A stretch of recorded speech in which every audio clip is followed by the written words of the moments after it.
Sun Tzu said, "The art of war is of vital importance to the state. It is a matter of life and death, a road either to safety or to ruin. Hence, it is a subject of inquiry which can on no account be neglected. The art of war, then, is governed by five constant factors, to be taken into account in one's deliberations when seeking to determine the conditions obtaining in the field. These are the moral law, heaven, earth, the commander, method, and discipline. The moral law causes the people to be in complete accord with their ruler, so that they will follow him regardless of their lives, undismayed by any danger. Heaven signifies night and day, cold and heat, times and seasons. Earth comprises distances great and small, danger and security, open ground and narrow passes, the chances of life and death. The commander stands for the virtues of wisdom, sincerity, benevolence, courage, and strictness. By method and discipline are to be understood the marshalling of the army in its proper subdivisions, the graduations of rank among the officers, the maintenance of roads by which supplies may reach the army, and the control of military expenditure. These five heads should be familiar to every general. He who knows them will be victorious. He who knows them not will fail. Therefore, in your deliberations, when seeking to determine the military conditions, let them be made the basis of a comparison. In this wise, which of the two sovereigns is imbued with the moral law? Which of the two generals has most ability? With whom lie the advantages derived from heaven and earth? On which side is discipline most rigorously enforced? Which army is stronger? On which side are officers and men more highly trained? In which army is there the greater constancy both in reward and punishment? By means of these seven considerations, I can forecast victory or defeat. The general that hearkens to my counsel and acts upon it will conquer. Let such a one be retained in command. The general that hearkens not to my counsel, nor acts upon it, will suffer defeat. Let such a one be dismissed. While heeding the profit of my counsel, avail yourself also of any helpful circumstances over and beyond the ordinary rules. According as circumstances are favorable, one should modify one's plans. All warfare is based on deception. Hence, when able to attack, we must seem unable. When using our forces, we must seem inactive. When we are near, we must make the enemy believe we are far away. When far away, we must make him believe we are near. Hold out baits to entice the enemy, feign disorder and crush him. If he is secure at all points, be prepared for him. If he is in superior strength, evade him. If your opponent is of choleric temper, seek to irritate him. Pretend to be weak that he may grow arrogant. If he is taking his ease, give him no rest. If his forces are united, separate them. Attack him where he is unprepared, appear where you are not expected. These military devices leading to victory must not be divulged beforehand. Now the general who wins a battle makes many calculations in his temple ere the battle is fought. The general who loses a battle makes but few calculations beforehand. Thus do many calculations lead to victory and few calculations to defeat. How much more no calculation at all? It is by attention to this point that I can foresee who is likely to win or lose. Sun Tzu said, "In the operations of war, where there are in the field 1,000 swift chariots, as many heavy chariots, and 100,000 mail-clad soldiers with provisions enough to carry them 1,000 li, the expenditure at home and at the front, including entertainment of guests, small items such as glue and paint, and sums spent on chariots and armor, will reach the total of 1,000 ounces of silver per day. Such is the cost of raising an army of 100,000 men. When you engage in actual fighting, if victory is long in coming, then men's weapons will grow dull and their ardor will be damped. If you lay siege to a town, you will exhaust your strength. Again, if the campaign is protracted, the resources of the state will not be equal to the strain. Now, when your weapons are dulled, your ardor damped, your strength exhausted, and your treasure spent, other chieftains will spring up to take advantage of your extremity. Then no man, however wise, will be able to avert the consequences that must ensue. Thus, though we have heard of stupid haste in war, cleverness has never been seen associated with long delays. There is no instance of a country having benefited from prolonged warfare. It is only one who is thoroughly acquainted with the evils of war that can thoroughly understand the profitable way of carrying it on. The skillful soldier does not raise a second levy, neither are his supply wagons loaded more than twice. Bring war material with you from home, but forage on the enemy. Thus the army will have food enough for its needs. Poverty of the state exchequer causes an army to be maintained by contributions from a distance. Contributing to maintain an army at a distance causes the people to be impoverished. On the other hand, the proximity of an army causes prices to go up, and high prices cause the people's substance to be drained away. When their substance is drained away, the peasantry will be afflicted by heavy exactions. With this loss of substance and exhaustion of strength, the homes of the people will be stripped bare, and 3/10 of their income will be dissipated. While government expenses for broken chariots, worn-out horses, breastplates and helmets, bows and arrows, spears and shields, protective mantles, draft oxen, and heavy wagons will amount to 4/10 of its total revenue. Hence, a wise general makes a point of foraging on the enemy. One cartload of the enemy's provisions is equivalent to 20 of one's own, and likewise a single pecul of his provender is equivalent to 20 from one's own store. Now, in order to kill the enemy, our men must be roused to anger. That there may be advantage from defeating the enemy, they must have their rewards. Therefore, in chariot fighting, when 10 or more chariots have been taken, those should be rewarded who took the first. Our own flags should be substituted for those of the enemy, and the chariots mingled and used in conjunction with ours. The captured soldiers should be kindly treated and kept. This is called using the conquered foe to augment one's own strength. In war, then, let your great object be victory, not lengthy campaigns. Thus it may be known that the leader of armies is the arbiter of the people's fate, the man on whom it depends whether the nation shall be in peace or in peril. Sun Tzu said, "In the practical art of war, the best thing of all is to take the enemy's country whole and intact. To shatter and destroy it is not so good. So, too, it is better to recapture an army entire than to destroy it. To capture a regiment, a detachment, or a company entire than to destroy them. Hence, to fight and conquer in all your battles is not supreme excellence. Supreme excellence consists in breaking the enemy's resistance without fighting. Thus, the highest form of generalship is to balk the enemy's plans. The next best is to prevent the junction of the enemy's forces. The next in order is to attack the enemy's army in the field. And the worst policy of all is to besiege walled cities. The rule is not to besiege walled cities if it can possibly be avoided. The preparation of mantlets, movable shelters, and various implements of war will take up 3 whole months, and the piling up of mounds over against the walls will take 3 months more. The general, unable to control his irritation, will launch his men to the assault like swarming ants, with the result that 1/3 of his men are slain, while the town still remains untaken. Such are the disastrous effects of a siege. Therefore, the skillful leader subdues the enemy's troops without any fighting. He captures their cities without laying siege to them. He overthrows their kingdom without lengthy operations in the field. With his forces intact, he will dispute the mastery of the empire, and thus, without losing a man, his triumph will be complete. This is the method of attacking by stratagem. It is the rule in war, if our forces are 10 to the enemy's 1, to surround him, if 5 to 1, to attack him, if twice as numerous, to divide our army into 2. If equally matched, we can offer battle. If slightly inferior in numbers, we can avoid the enemy. If quite unequal in every way, we can flee from him. Hence, though an obstinate fight may be made by a small force, in the end it must be captured by the larger force. Now the general is the bulwark of the state. If the bulwark is complete at all points, the state will be strong. If the bulwark is defective, the state will be weak. There are 3 ways in which a ruler can bring misfortune upon his army. 1. By commanding the army to advance or to retreat, being ignorant of the fact that it cannot obey. This is called hobbling the army.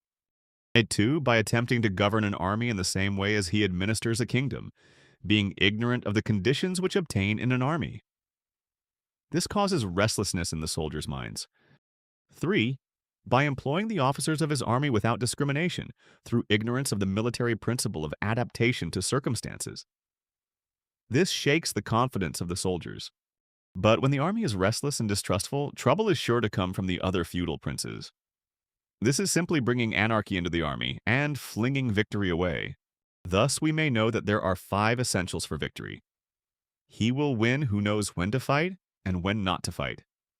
He will win who knows how to handle both superior and inferior forces.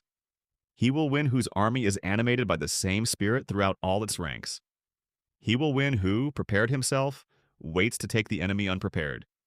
He will win who has military capacity and is not interfered with by the sovereign. Hence the saying, if you know the enemy and know yourself, you need not fear the result of 100 battles. If you know yourself but not the enemy, for every victory gained you will also suffer a defeat. If you know neither the enemy nor yourself, you will succumb in every battle. Sun Tzu said, "The good fighters of old first put themselves beyond the possibility of defeat, and then waited for an opportunity of defeating the enemy." To secure ourselves against defeat lies in our own hands, but the opportunity of defeating the enemy is provided by the enemy himself. Thus, the good fighter is able to secure himself against defeat, but cannot make certain of defeating the enemy. Hence the saying, one may know how to conquer without being able to do it. Security against defeat implies defensive tactics. Ability to defeat the enemy means taking the offensive. Standing on the defensive indicates insufficient strength. Attacking, a superabundance of strength. The general who is skilled in defense hides in the most secret recesses of the earth. He who is skilled in attack flashes forth from the topmost heights of heaven. Thus, on the one hand, we have ability to protect ourselves. On the other, a victory that is complete. To see victory only when it is within the ken of the common herd is not the acme of excellence. Neither is it the acme of excellence if you fight and conquer, and the whole empire says, "Well done." To lift an autumn hair is no sign of great strength. To see the sun and moon is no sign of sharp sight. To hear the noise of thunder is no sign of a quick ear. What the ancients called a clever fighter is one who not only wins but excels in winning with ease. Hence his victories bring him neither reputation for wisdoms nor credit for courage. He wins his battles by making no mistakes. Making no mistakes is what establishes the certainty of victory, for it means conquering an enemy that is already defeated. Hence, the skillful fighter puts himself into a position which makes defeat impossible, and does not miss the moment for defeating the enemy. Thus it is that in war the victorious strategist only seeks battle after the victory has been won, whereas he who is destined to defeat first fights, and afterwards looks for victory. The consummate leader cultivates the moral law and strictly adheres to method and discipline. Thus it is in his power to control success. In respect of military method we have, firstly, measurement, secondly, estimation of quantity, thirdly, calculation, fourthly, balancing of chances, fifthly, victory. Measurement owes its existence to earth, estimation of quantity to measurement, calculation to estimation of quantity, balancing of chances to calculation, and victory to balancing of chances. A victorious army opposed to a routed one is as a pound's weight placed in the scale against a single grain. The onrush of a conquering force is like the bursting of pent-up waters into a chasm 1,000 fathoms deep. Sun Tzu said, "The control of a large force is the same principle as the control of a few men. It is merely a question of dividing up their numbers." Fighting with a large army under your command is no wise different from fighting with a small one. It is merely a question of instituting signs and signals. To ensure that your whole host may withstand the brunt of the enemy's attack and remain unshaken, this is effected by maneuvers direct and indirect. That the impact of your army may be like a grindstone dashed against an egg, this is effected by the science of weak points and strong. In all fighting, the direct method may be used for joining battle, but indirect methods will be needed in order to secure victory. Indirect tactics, efficiently applied, are inexhaustible as heaven and earth, unending as the flow of rivers and streams. Like the sun and moon, they end but to begin anew. Like the four seasons, they pass away to return once more. There are not more than 5 musical notes, yet the combinations of these 5 give rise to more melodies than can ever be heard. There are not more than 5 primary colors, blue, yellow, red, white, and black, yet in combination they produce more hues than can ever be seen. There are not more than 5 cardinal tastes, sour, acrid, salt, sweet, bitter, yet combinations of them yield more flavors than can ever be tasted. In battle, there are not more than 2 methods of attack, the direct and the indirect, yet these 2 in combination give rise to an endless series of maneuvers. The direct and the indirect lead on to each other in turn. It is like moving in a circle, you never come to an end. Who can exhaust the possibilities of their combination? The onset of troops is like the rush of a torrent, which will even roll stones along in its course. The quality of decision is like the well-timed swoop of a falcon, which enables it to strike and destroy its victim. Therefore, the good fighter will be terrible in his onset, and prompt in his decision. Energy may be likened to the bending of a crossbow, decision to the releasing of a trigger. Amid the turmoil and tumult of battle, there may be seeming disorder, and yet no real disorder at all. Amid confusion and chaos, your array may be without head or tail, yet it will be proof against defeat. Simulated disorder postulates perfect discipline, simulated fear postulates courage, simulated weakness postulates strength. Hiding order beneath the cloak of disorder is simply a question of subdivision. Concealing courage under a show of timidity presupposes a fund of latent energy.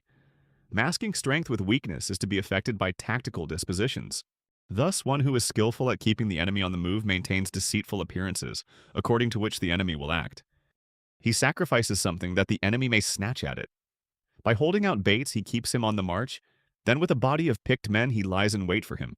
The clever combatant looks to the effect of combined energy and does not require too much from individuals. Hence his ability to pick out the right men and utilize combined energy. When he utilizes combined energy, his fighting men become as it were like unto rolling logs or stones. For it is the nature of a log or stone to remain motionless on level ground, and to move when on a slope. If four-cornered, to come to a standstill, but if round-shaped, to go rolling down. Thus, the energy developed by good fighting men is as the momentum of a round stone rolled down a mountain thousands of feet in height. So much on the subject of energy. Sun Tzu said, "Whoever is first in the field and awaits the coming of the enemy will be fresh for the fight. Whoever is second in the field and has to hasten to battle will arrive exhausted." Therefore, the clever combatant imposes his will on the enemy, but does not allow the enemy's will to be imposed on him. By holding out advantages to him, he can cause the enemy to approach of his own accord, or by inflicting damage, he can make it impossible for the enemy to draw near. If the enemy is taking his ease, he can harass him. If well supplied with food, he can starve him out. If quietly encamped, he can force him to move. Appear at points which the enemy must hasten to defend. March swiftly to places where you are not expected. An army may march great distances without distress, if it marches through country where the enemy is not. You can be sure of succeeding in your attacks if you only attack places which are undefended. You can ensure the safety of your defense if you only hold positions that cannot be attacked. Hence, that general is skillful in attack whose opponent does not know what to defend, and he is skillful in defense whose opponent does not know what to attack. O divine art of subtlety and secrecy! Through you we learn to be invisible, through you inaudible, and hence we can hold the enemy's fate in our hands. You may advance and be absolutely irresistible if you make for the enemy's weak points. You may retire and be safe from pursuit if your movements are more rapid than those of the enemy. If we wish to fight, the enemy can be forced to an engagement, even though he be sheltered behind a high rampart and a deep ditch. All we need do is attack some other place that he will be obliged to relieve. If we do not wish to fight, we can prevent him from engaging us even though the lines of our encampment be merely traced out on the ground. All we need do is to throw something odd and unaccountable in his way. By discovering the enemy's dispositions and remaining invisible ourselves, we can keep our forces concentrated, while the enemy's must be divided.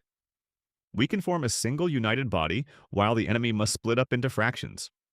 Hence, there will be a whole pitted against separate parts of a whole, which means that we shall be many to the enemy's few. And if we are able thus to attack an inferior force with a superior one, our opponents will be in dire straits. The spot where we intend to fight must not be made known, for then the enemy will have to prepare against a possible attack at several different points. And his forces being thus distributed in many directions, the numbers we shall have to face at any given point will be proportionately few. For should the enemy strengthen his van, he will weaken his rear. Should he strengthen his rear, he will weaken his van. Should he strengthen his left, he will weaken his right. Should he strengthen his right, he will weaken his left. If he sends reinforcements everywhere, he will everywhere be weak. Numerical weakness comes from having to prepare against possible attacks. Numerical strength from compelling our adversary to make these preparations against us. Knowing the place and the time of the coming battle, we may concentrate from the greatest distances in order to fight. But if neither time nor place be known, then the left wing will be impotent to succor the right equally impotent to succor the left, the van unable to relieve the rear, or the rear to support the van. How much more so if the furthest portions of the army are anything under 100 li apart, and even the nearest are separated by several li.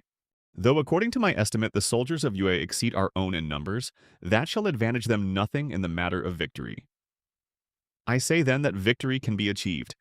Though the enemy be stronger in numbers, we may prevent him from fighting. Scheme so as to discover his plans and the likelihood of their success. Rouse him and learn the principle of his activity or inactivity. Force him to reveal himself so as to find out his vulnerable spots. Carefully compare the opposing army with your own, so that you may know where strength is superabundant and where it is deficient.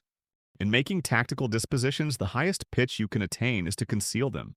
Conceal your dispositions and you will be safe from the prying of the subtlest spies, from the machinations of the wisest brains. How victory may be produced for them out of the enemy's own tactics, that is what the multitude cannot comprehend. All men can see the tactics whereby I conquer, but what none can see is the strategy out of which victory is evolved. Do not repeat the tactics which have gained you one victory, but let your methods be regulated by the infinite variety of circumstances. Military tactics are like unto water, for water in its natural course runs away from high places and hastens downwards.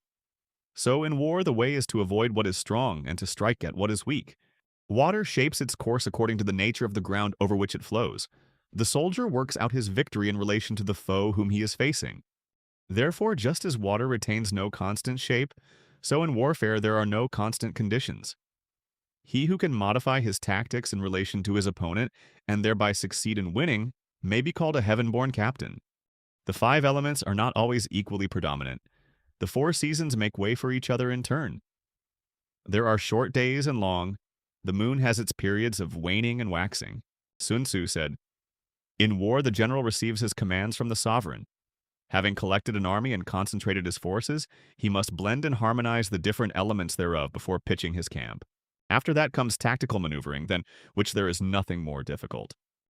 The difficulty of tactical maneuvering consists in turning the devious into the direct and misfortune into gain.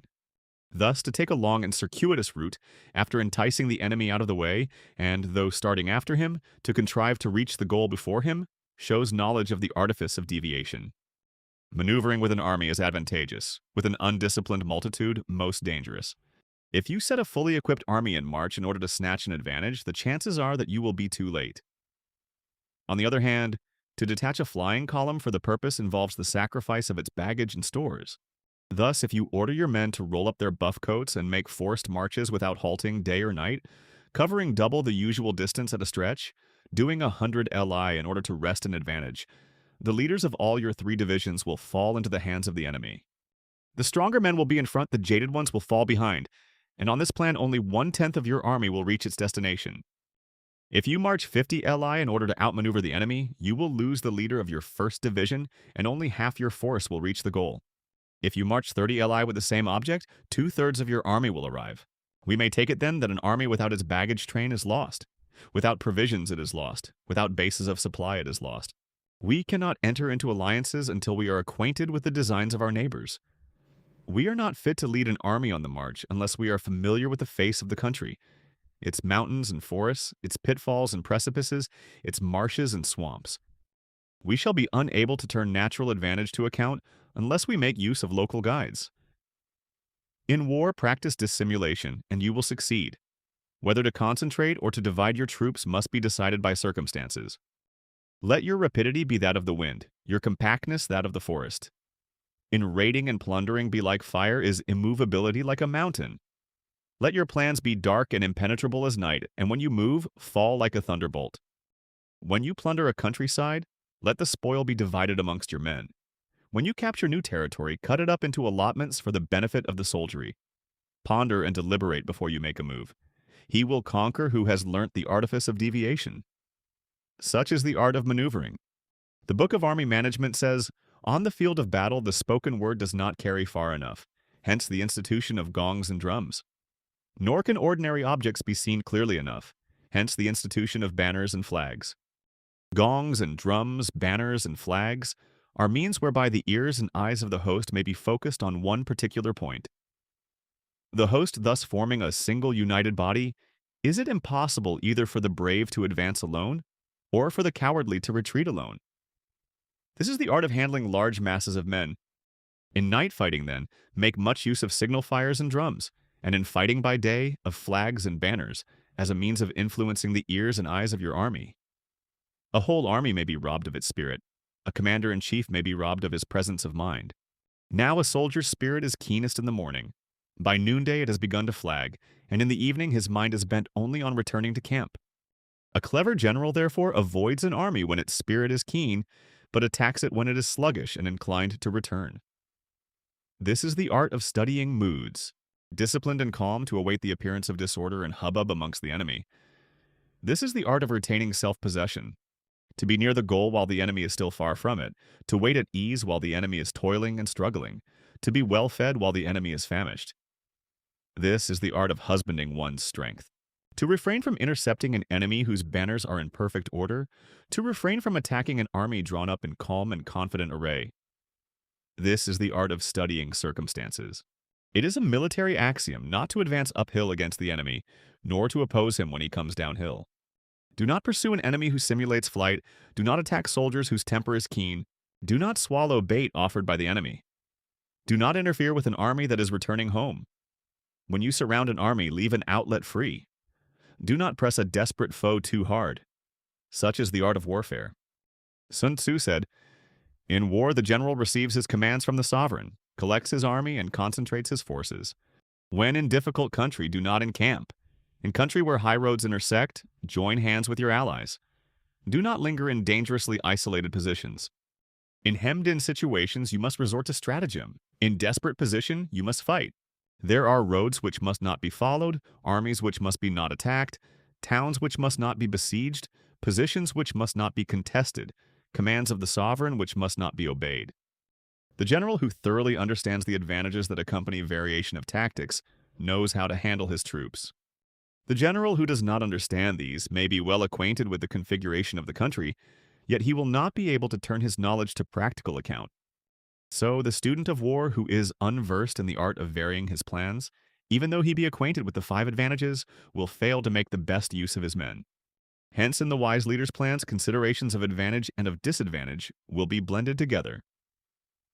If our expectation of advantage be tempered in this way, we may succeed in accomplishing the essential part of our schemes. If, on the other hand, in the midst of difficulties we are always ready to seize an advantage, we may extricate ourselves from misfortune, reduce the hostile chiefs by inflicting damage on them, and make trouble for them, and keep them constantly engaged, hold out specious allurements, and make them rush to any given point. The art of war teaches us to rely not on the likelihood of the enemy's not coming, but on our own readiness to receive him. Not on the chance of his not attacking, but rather on the fact that we have made our position unassailable. There are 5 dangerous faults which may affect a general: recklessness, which leads to destruction; cowardice, which leads to capture; a hasty temper, which can be provoked by insults; a delicacy of honor, which is sensitive to shame; over-solicitude for his men, which exposes him to worry and trouble. These are the 5 besetting sins of a general, ruinous to the conduct of war. When an army is overthrown and its leader slain, the cause will surely be found among these 5 dangerous faults. Let them be a subject of meditation. Sun Tzu said, "We come now to the question of encamping the army and observing signs of the enemy. Pass quickly over mountains and keep in the neighborhood of valleys. Camp in high places, facing the sun. Do not climb heights in order to fight." So much for mountain warfare. After crossing a river, you should get far away from it. When an invading force crosses a river in its onward march, do not advance to meet it in midstream. It will be best to let half the army get across and then deliver your attack. If you are anxious to fight, you should not go to meet the invader near a river which he has to cross. Moor your craft higher up than the enemy and facing the sun. Do not move upstream to meet the enemy. So much for river warfare. In crossing salt marshes, your sole concern should be to get over them quickly without any delay. If forced to fight in a salt marsh, you should have water and grass near you and get your back to a clump of trees. So much for operations in salt marshes. In dry, level country, take up an easily accessible position with rising ground to your right and on your rear, so that the danger may be in front and safety lie behind. So much for campaigning in flat country. These are the 4 useful branches of military knowledge which enabled the Yellow Emperor to vanquish 4 several sovereigns. All armies prefer high ground to low and sunny places to dark. If you are careful of your men and camp on hard ground, the army will be free from disease of every kind, and this will spell victory. When you come to a hill or a bank, occupy the sunny side with the slope on your right rear. Thus you will at once act for the benefit of your soldiers and utilize the natural advantages of the ground. When, in consequence of heavy rains up country, a river which you wish to ford is swollen and flecked with foam, you must wait until it subsides. Country in which there are precipitous cliffs with torrents running between, deep natural hollows, confined places, tangled thickets, quagmires, and crevasses, should be left with all possible speed and not approached. While we keep away from such places, we should get the enemy to approach them. While we face them, we should let the enemy have them on his rear. If in the neighborhood of your camp there should be any hilly country, ponds surrounded by aquatic grass, hollow basins filled with reeds, or woods with thick undergrowth, they must be carefully rooted out and searched, for these are places where men in ambush or insidious spies are likely to be lurking. When the enemy is close at hand and remains quiet, he is relying on the natural strength of his position. When he keeps aloof and tries to provoke a battle, he is anxious for the other side to advance. If his place of encampment is easy of access, he is tendering a bait. Movement amongst the trees of a forest shows that the enemy is advancing. The appearance of a number of screens in the midst of thick grass means that the enemy wants to make us suspicious. The rising of birds in their flight is the sign of an ambuscade. Startled beasts indicate that a sudden attack is coming. When there is dust rising in a high column, it is the sign of chariots advancing. When the dust is low but spread over a wide area, it betokens the approach of infantry. When it branches out in different directions, it shows that parties have been sent to collect firewood. A few clouds of dust moving to and fro signify that the army is encamping. Humble words and increased preparations are signs that the enemy is about to advance. Violent language and driving forward as if to the attack are signs that he will retreat. When the light chariots come out first and take up a position on the wings, it is a sign that the enemy is forming for battle. Peace proposals unaccompanied by a sworn covenant indicate a plot. When there is much running about and the soldiers fall into rank, it means that the critical moment has come. When some are seen advancing and some retreating, it is a lure. When the soldiers stand leaning on their spears, they are faint from want of food. If those who are sent to draw water begin by drinking themselves, the army is suffering from thirst. If the enemy sees an advantage to be gained and makes no effort to secure it, the soldiers are exhausted. If birds gather on any spot, it is unoccupied. Clamor by night betokens nervousness. If there is disturbance in the camp, the general's authority is weak. If the banners and flags are shifted about, sedition is afoot. If the officers are angry, it means that the men are weary. When an army feeds its horses with grain and kills its cattle for food, and when the men do not hang their cooking pots over the campfires, showing that they will not return to their tents, you may know that they are determined to fight to the death. The sight of men whispering together in small knots or speaking in subdued tones points to disaffection amongst the rank and file. Too frequent rewards signify that the enemy is at the end of his resources. Too many punishments betray a condition of dire distress. To begin by bluster, but afterwards to take fright at the enemy's numbers, shows a supreme lack of intelligence. When envoys are sent with compliments in their mouths, it is a sign that the enemy wishes for a truce. If the enemy's troops march up angrily and remain facing ours for a long time without either joining battle or taking themselves off again, the situation is one that demands great vigilance and circumspection. If our troops are no more in number than the enemy, that is amply sufficient. It only means that no direct attack can be made. What we can do is simply to concentrate all our available strength, keep a close watch on the enemy, and obtain reinforcements. He who exercises no forethought but makes light of his opponents is sure to be captured by them.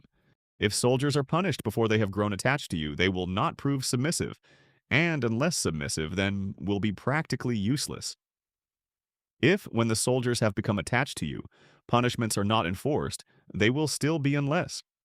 Therefore, soldiers must be treated in the first instance with humanity, but kept under control by means of iron discipline. This is a certain road to victory. If in training soldiers' commands are habitually enforced, the army will be well disciplined. If not, its discipline will be bad. If a general shows confidence in his men but always insists on his orders being obeyed, the gain will be mutual. Sun Tzu said, "We may distinguish 6 kinds of terrain, to wit, accessible ground, entangling ground, temporizing ground, narrow passes, precipitous heights, positions at a great distance from the enemy. Ground which can be freely traversed by both sides is called accessible. With regard to ground of this nature, be before the enemy in occupying the raised and sunny spots, and carefully guard your line of supplies. Then you will be able to fight with advantage. Ground which can be abandoned but is hard to reoccupy is called entangling. From a position of this sort, if the enemy is unprepared, you may sally forth and defeat him.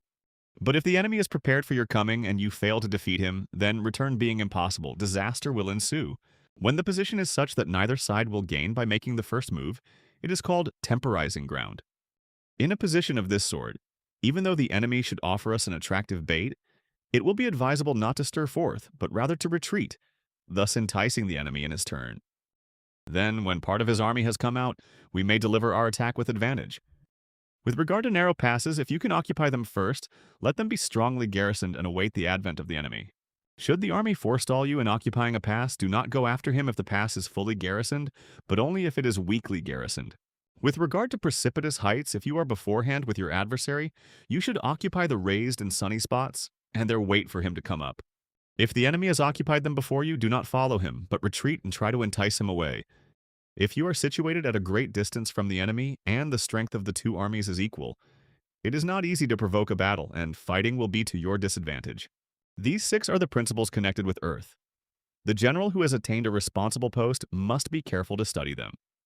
Now an army is exposed to six several calamities, not arising from natural causes, but from faults for which the general is responsible. These are flight, insubordination, collapse, ruin, disorganization, rout.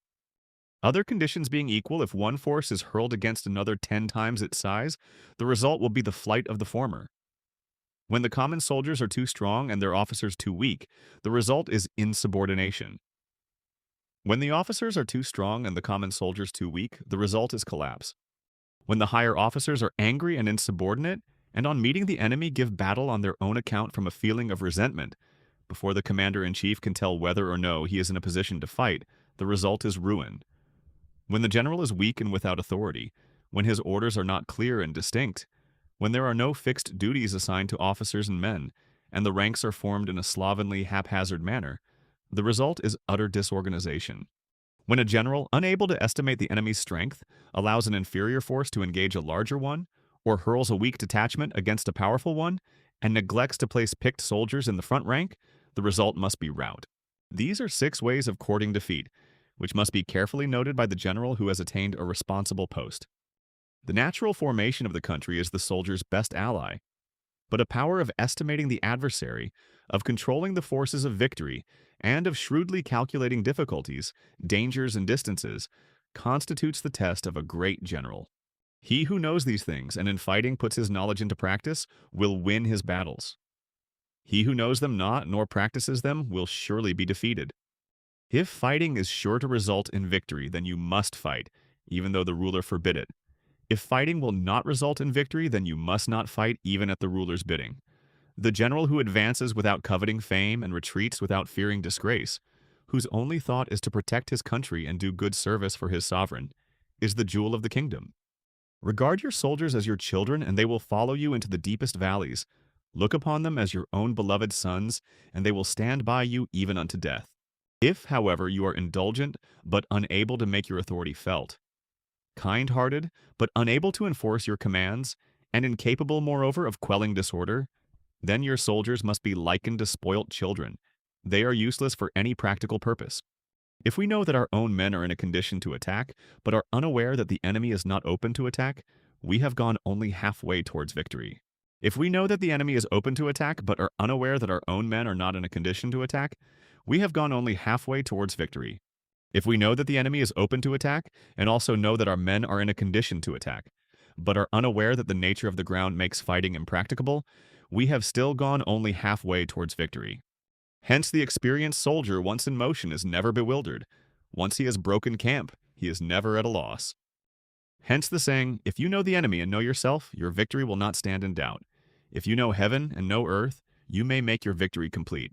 Sun Tzu said, the art of war recognizes 9 varieties of ground: dispersive ground, facile ground, contentious ground, open ground, ground of intersecting highways, serious ground, difficult ground, hemmed-in ground, desperate ground. When a chieftain is fighting in his own territory, it is dispersive ground. When he has penetrated into hostile territory but to no great distance, it is facile ground. Ground the possession of which imports great advantage to either side is contentious ground. Ground on which each side has liberty of movement is open ground. Ground which forms the key to 3 contiguous states is a ground of intersecting highways. When an army has penetrated into the heart of a hostile country, leaving a number of fortified cities in its rear, it is serious ground. Mountain forests, rugged steeps, marshes and fens, country that is hard to traverse, is difficult ground. Ground which is reached through narrow gorges and from which we can only retire by tortuous paths, so that a small number of the enemy would suffice to crush a large body of our men, is hemmed-in ground.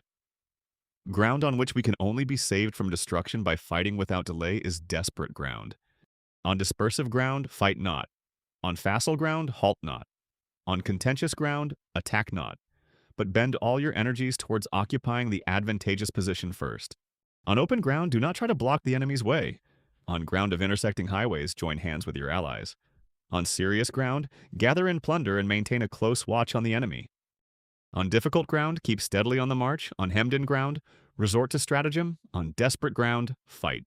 Those who were called skillful leaders of old knew how to divide the enemy's front and rear, to prevent cooperation between his large and small divisions, to hinder the good troops from rescuing the bad and the officers from rallying their men. When it was to their advantage, they made a forward move. When otherwise, they stopped still. If asked how to cope with a great host of the enemy in orderly array, and on the point of marching to the attack, I should say, begin by seizing something which your opponent holds dear. Then he will be amenable to your will. Rapidity is the essence of war. Take advantage of the enemy's unreadiness, make your way by unexpected routes, and attack unguarded spots. The further you penetrate into a country, the greater will be the solidarity of your troops, and thus the defenders will not prevail against you. Make forays in fertile country in order to supply your army with food. Carefully study the well-being of your men and do not overtax them. Concentrate your energy and hoard your strength. Keep your army continually on the move and devise unfathomable plans. Throw your soldiers into positions whence there is no escape, and they will prefer death to flight. If they face death, there is nothing they may not achieve. Soldiers in desperate straits lose the sense of fear. If there is no place of refuge, they will stand firm. If they are in hostile country, they will show a stubborn front. If there is no help for it, they will fight hard. Without waiting to be marshaled, they will be constantly on the alert. Without waiting to be asked, they will do your will. Without restrictions, they will be faithful. Without giving orders, they can be trusted. Prohibit the taking of omens and do away with superstitious doubts. If our soldiers are not overburdened with money, it is not because they have a distaste for riches. If their lives are not unduly long, it is not because they are disinclined to longevity. On the day they are ordered out to battle, your soldiers may weep, those sitting up bedewing their garments and those lying down, letting the tears run down their cheeks. But once brought to bay, they will display the courage of heroes. The skillful tactician may be likened to the shuaijian, a snake found in the Chang Mountains. Strike at its head, and you will be attacked by its tail. Strike at its tail, and you will be attacked by its head. Strike at its middle, and you will be attacked by head and tail both. Asked if an army can be made to imitate the shuaijian, I should answer, yes. For the men of Wu and the men of Yue are enemies. Yet if they are crossing a river in the same boat and are caught by a storm, they will come to each other's assistance, just as the left hand helps the right. It is not enough to rely on tethering horses and burying chariot wheels in the ground. The principle on which to manage an army is to set up one standard of courage which all must reach. How to make the best of both strong and weak is a question involving the proper use of ground. Thus, the skillful general conducts his army as though he were leading a single man by the hand. It is the business of a general to be quiet, and thus ensure secrecy, upright and just, and thus maintain order. He must be able to mystify his officers and men by false reports and appearances, and thus keep them in total ignorance. By altering his arrangements and changing his plans, he keeps the enemy without definite knowledge. By shifting his camp and taking circuitous routes, he prevents the enemy from anticipating his purpose. At the critical moment, the leader of an army acts like one who has climbed up a height and then kicks away the ladder behind him. He carries his men deep into hostile territory before he shows his hand.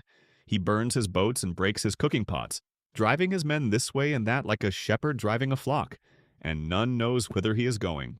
To muster his host and bring it into danger may be termed the business of the general. When invading hostile territory, the general principle is that penetrating deeply brings cohesion. Penetrating but a short way means dispersion. When you leave your own country and take your army across neighboring territory, you are on critical ground. When there are means of communication on all four sides, the ground is one of intersecting highways. When you penetrate deeply, it is serious ground. When you penetrate but little, it is facile ground. When you have the enemy's strongholds in your rear and narrow passes in front, it is hemmed-in ground. When there is no place of refuge at all, it is desperate ground. Therefore, on dispersive ground, I would inspire my men with unity of purpose. On facile ground, I would see that there is close connection between all parts of my army. On contentious ground, I would hasten up my rear. On open ground, I would keep a vigilant eye on my defenses. On ground of intersecting highways, I would consolidate my alliances. On serious ground, I would try to ensure a continuous stream of supplies. On difficult ground, I would keep pushing on along the road. On hemmed-in ground, I would block all way of retreat. On desperate ground, I would proclaim to my soldiers the hopelessness of saving their lives. For it is the soldier's disposition to offer an obstinate resistance when surrounded, to fight hard when he cannot help himself, and to obey promptly when he has fallen into danger. We cannot enter into alliance with neighboring princes until we are acquainted with their designs. We are not fit to lead an army on the march unless we are familiar with the face of the country, its mountains and forests, its pitfalls and precipices, its marshes and swamps. We shall be unable to turn natural advantages to account unless we make use of local guides. To be ignorant of any one of the following principles does not befit a warlike prince. When a warlike prince attacks a powerful state, his generalship shows itself in preventing the concentration of the enemy's forces. He overawes his opponents, and their allies are prevented from joining against him. Thus he is able to capture their cities and overthrow their kingdoms, bestow rewards without regard to rule, issue orders without regard to precedent, and you will be able to handle a whole army as though you had to do with but a single man. Confront your soldiers with the deed itself. Never let them know your design. When the outlook is bright, bring it before their eyes, but tell them nothing when the situation is gloomy.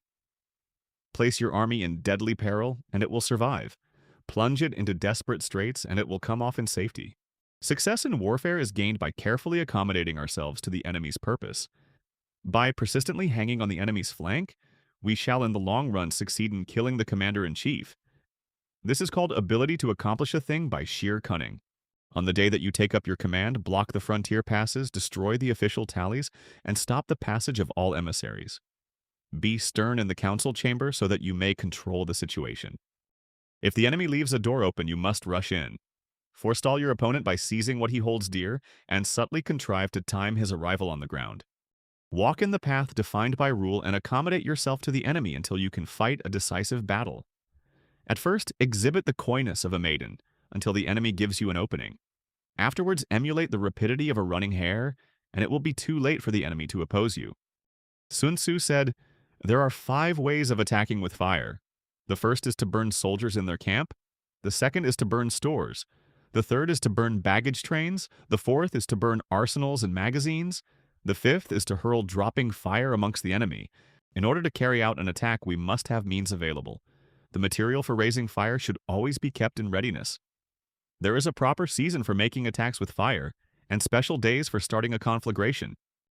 The proper season is when the weather is very dry. The special days are those when the moon is in the constellations of the sieve, the wall, the wing, or the crossbar. For these 4 are all days of rising wind." In attacking with fire, one should be prepared to meet 5 possible developments. 1. When fire breaks out inside the enemy's camp, respond at once with an attack from without. 2. If there is an outbreak of fire but the enemy's soldiers remain quiet, bide your time and do not attack. 3. When the force of the flames has reached its height, follow it up with an attack if that is practicable. If not, stay where you are. 4. If it is possible to make an assault with fire from without, do not wait for it to break out within, but deliver your attack at a favorable moment. 5. When you start a fire, be to windward of it. Do not attack from the leeward. A wind that rises in the daytime lasts long, but a night breeze soon falls. In every army, the 5 developments connected with fire must be known, the movements of the stars calculated, and a watch kept for the proper days. Hence, those who use fire as an aid to the attack show intelligence. Those who use water as an aid to the attack gain an accession of strength. By means of water, an enemy may be intercepted, but not robbed of all his belongings. Unhappy is the fate of one who tries to win his battles and succeed in his attacks without cultivating the spirit of enterprise, for the result is waste of time and general stagnation. Hence the saying, "The enlightened ruler lays his plans well ahead. The good general cultivates his resources." Move not unless you see an advantage. Use not your troops unless there is something to be gained. Fight not unless the position is critical. No ruler should put troops into the field merely to gratify his own spleen. No general should fight a battle simply out of pique. If it is to your advantage, make a forward move. If not, stay where you are. Anger may in time change to gladness. Vexation may be succeeded by content. But a kingdom that has once been destroyed can never come again into being, nor can the dead ever be brought back to life. Hence the enlightened ruler is heedful and the good general full of caution. This is the way to keep a country at peace and an army intact. Sun Tzu said, "Raising a host of 100,000 men and marching them great distances entails heavy loss on the people and a drain on the resources of the state. The daily expenditure will amount to 1,000 ounces of silver. There will be commotion at home and abroad, and men will drop down exhausted on the highways. As many as 700,000 families will be impeded in their labor. Hostile armies may face each other for years, striving for the victory which is decided in a single day. This being so, to remain in ignorance of the enemy's condition, simply because one grudges the outlay of 100 ounces of silver in honors and emoluments, is the height of inhumanity. One who acts thus is no leader of men, no present help to his sovereign, no master of victory. Thus, what enables the wise sovereign and the good general to strike and conquer, and achieve things beyond the reach of ordinary men, is foreknowledge. Now, this foreknowledge cannot be elicited from spirits. It cannot be obtained inductively from experience, nor by any deductive calculation. Knowledge of the enemy's dispositions can only be obtained from other men. Hence the use of spies, of whom there are 5 classes: local spies, inward spies, converted spies, doomed spies, surviving spies. When these 5 kinds of spy are all at work, none can discover the secret system. This is called divine manipulation of the threads. It is the sovereign's most precious faculty. Having local spies means employing the services of the inhabitants of a district. Having inward spies means making use of officials of the enemy. Having converted spies means getting hold of the enemy's spies and using them for our own purposes. Having doomed spies means doing certain things openly for purposes of deception, and allowing our spies to know of them and report them to the enemy. Surviving spies, finally, are those who bring back news from the enemy's camp. Hence it is that with none in the whole army are more intimate relations to be maintained than with spies. None should be more liberally rewarded. In no other business should greater secrecy be preserved. Spies cannot be usefully employed without a certain intuitive sagacity. They cannot be properly managed without benevolence and straightforwardness. Without subtle ingenuity of mind, one cannot make certain of the truth of their reports. Be subtle, and use your spies for every kind of business. If a secret piece of news is divulged by a spy before the time is ripe, he must be put to death together with the man to whom the secret was told. Whether the object be to crush an army, to storm a city, or to assassinate an individual, it is always necessary to begin by finding out the names of the attendants, the aides de camp, doorkeepers and sentries of the general in command. Our spies must be commissioned to ascertain these. The enemy's spies who have come to spy on us must be sought out, tempted with bribes, led away, and comfortably housed. Thus they will become converted spies and available for our service. It is through the information brought by the converted spy that we are able to acquire and employ local and inward spies. It is owing to his information, again, that we can cause the doomed spy to carry false tidings to the enemy. Lastly, it is by his information that the surviving spy can be used on appointed occasions. The end and aim of spying in all its 5 varieties is knowledge of the enemy, and this knowledge can only be derived in the first instance from the converted spy. Hence it is essential that the converted spy be treated with the utmost liberality. Of old, the rise of the Yin dynasty was due to Ai Qi, who had served under the Xia. Likewise, the rise of the Zhou dynasty was due to Liu Ya, who had served under the Yin. Hence, it is only the enlightened ruler and the wise general who will use the highest intelligence of the army for purposes of spying and thereby achieve great results. Spies are a most important element in war because on them depends an army's ability to move. Thank you for watching until the end. If you want to go deep down into the rabbit hole of marketing and persuasion, click the link in the description where you will find many fundamental books about copywriting, psychology, and persuasion. And don't forget to subscribe to the channel for more videos like this one. See you in the next one.